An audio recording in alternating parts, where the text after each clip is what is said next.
Sellers and buyers, are you leaving money on the table in your real estate transactions?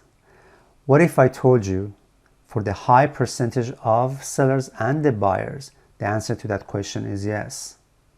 So today I'm going to show you how that happens and using data give you some indications of how much money that could be.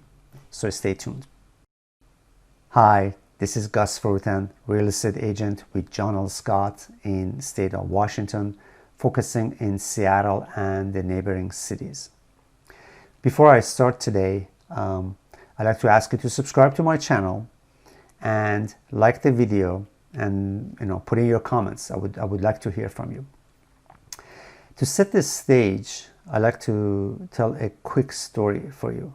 A few days ago, I was talking to a local builder. We were talking about state of the real estate market, and also we were talking about exploring opportunities to work together in the future. So I asked her about that. Obviously, she's not so excited about the agents she's been working with, and to give you a context, she has worked with several agents in her career.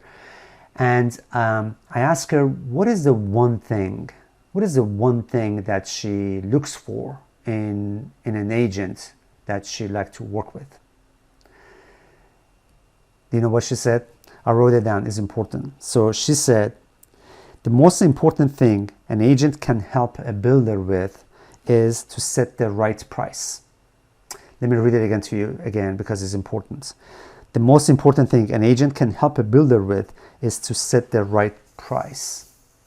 So let's think about that for a second. Obviously, that was a perspective of a builder, but be able to set the accurate price is a universal and is applicable to any seller or for the buyer for that matter, regardless of the builder or not. And now the question is that why is that important? Why is it important for your real estate agent to be able to be familiar with the local market and also evaluate and determine the kind of most accurate price for a property? Because if they don't, then sellers and buyers, that's where they leave the money on the table. That's what happens. So let me show you how with the data. Quick orientation about the data. The source of the data is Northwest MLS, is the local MLS from the Seattle area. And I pulled the data for the single family homes in the last 6 months that they were sold in Seattle and a few of the neighboring cities. So this is a sample data, obviously. I did not include condos, and obviously it does not encompasses all the cities in the area. It's only selective of it, but it's a good sample set.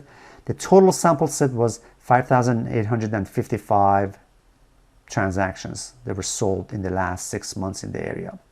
Now, out of that about 5,900, about 16% of them had a price reduction.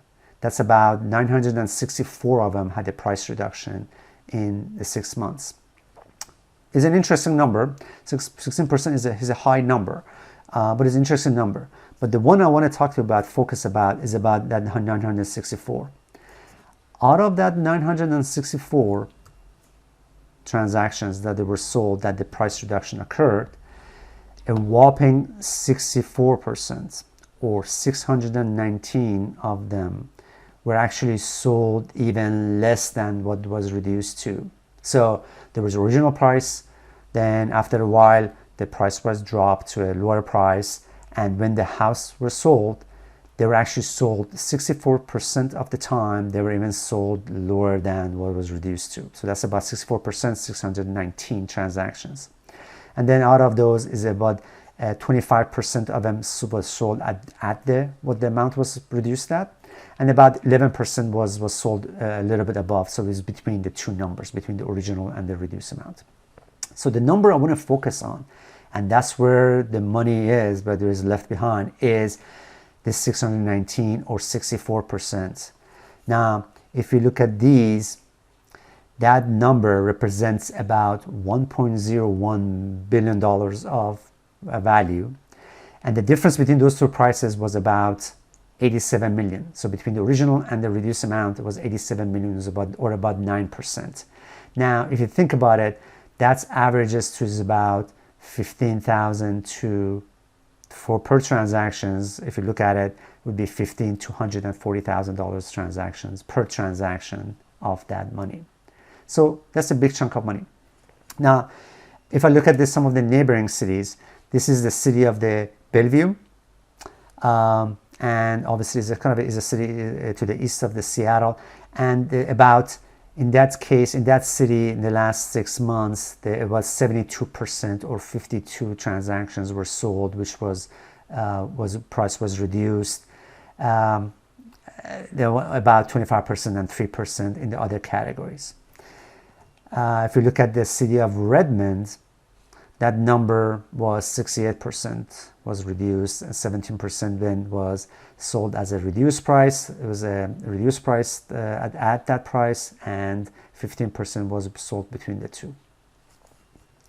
And for another city, in the city of Sammamish, again, is about 60% was sold less than even reduced price, and 31% at, and then about 9% between the two numbers, between the original and reduced.